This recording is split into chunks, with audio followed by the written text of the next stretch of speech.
साहब ने कहा था कि वो कोई सरप्राइज देंगे, लेकिन वो मुझे लगता है वो जैसे बच्चे कहते हैं ना, बोलो पेंसिल सरप्राइज कैंसिल, तो कोई इस तरह की चीज हुई है। बहुत शोर सुनते थे पहलू में दिल का, बहुत शोर सुनते थे पहलू में दिल का, जो चीरा तो एक कतरा खून भी ना निकला।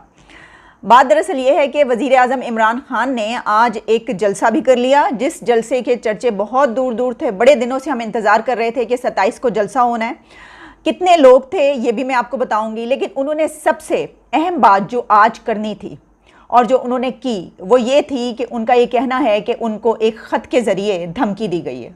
खोदा पहाड़ निकला चूहा, वो भी मरा हो। कोई बात नहीं थी, सब वही पुरानी बातें थी। एक पेपर उन्होंने दिखाया कि जी मुझे धमकियां मिल रही हैं, और ये धमकियां ऐसा कौन है जो इनको लिख लिख के पेपर पे दे रहा है? ऐसे कौन धमकियां देता है? मतलब अजीब बच्चों वाली हरकत है। हिस्ट्री का साइकिल अपने आप को रिपीट कर रहा है, जो अनफॉर्चुनेट है लेकिन एक तल्ख हकीकत है। तो उस पर्सपेक्टिव में तो चीमा साहब को नई बात हो नहीं रही, लेकिन उन्होंने ये कहा कि उनको एक ख़त लिखकर जो है बाकायदा धमकी दी गई है, जो उन्होंने कहा कि मेरे पास है, लेकिन वो ये नहीं बता सके उनको किस चीज़ का खौफ था, वो क्यों डर गए, उन्होंने वो सब कुछ क्यों नहीं सामने रखा जो उस खत में उनको लिखा गया। तो इमरान खान साहब जो है, इनकी क्या पोजीशन है कि ये भी निकल रहे हैं। तो अब आपसे पूछना ये है कि इमरान खान साहब यहाँ पे पहुंचे कैसे, और ये क्या वजह हुई कि इमरान खान साहब 3.5 साल बाद ही जो है वो उनकी छुट्टी हो रही है, ये यहाँ पे पहुंचे कैसे हैं, इनसे क्या गलतियां हुई जो आप समझते हैं कि इमरान खान आज यहाँ पहुंच गए, कि बजाय वो पार्लियामेंट में वोट ऑफ नो कॉन्फिडेंस का मुकाबला करें, वो सड़कों पे अवाम के साथ खड़े हो गए।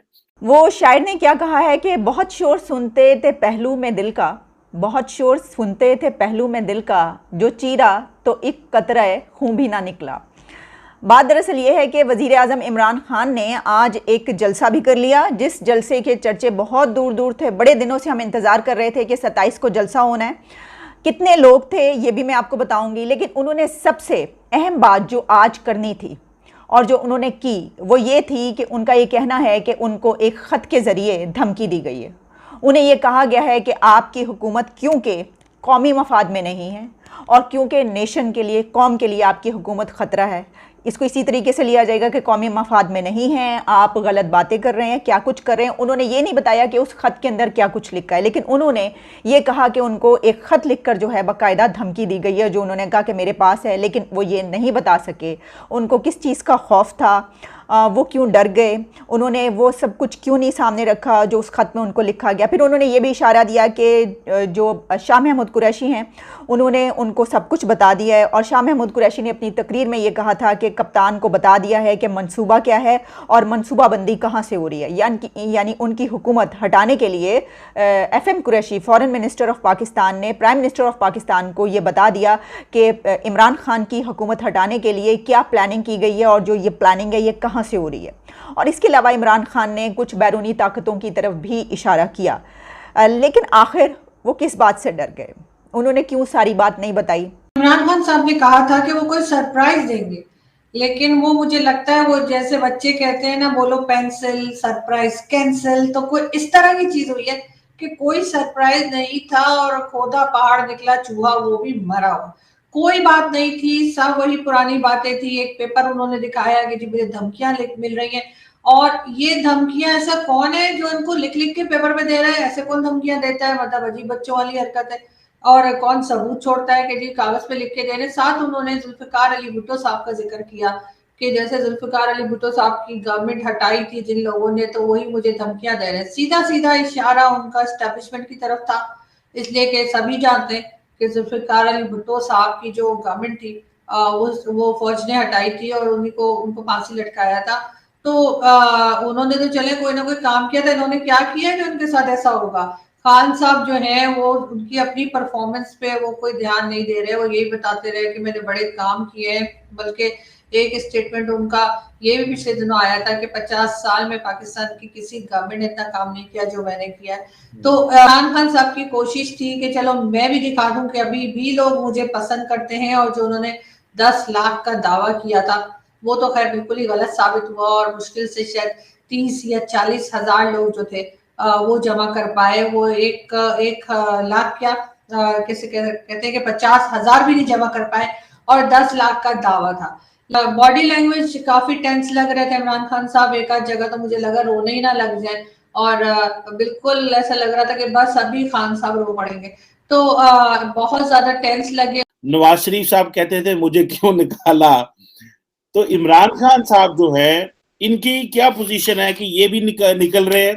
तो अब आपसे पूछना ये है कि इमरान खान साहब यहाँ पे पहुंचे कैसे और ये क्या वजह हुई कि इमरान खान साहब 3.5 साल बाद ही जो है वो उनकी छुट्टी हो रही है, ये यहाँ पे पहुंचे कैसे हैं, इनसे क्या गलतियां हुई जो आप समझते हैं कि इमरान खान आज यहाँ पहुंच गए कि बजाय वो पार्लियामेंट में वोट ऑफ नो कॉन्फिडेंस का मुकाबला करें वो सड़कों पे अवाम के साथ खड़े हो गए।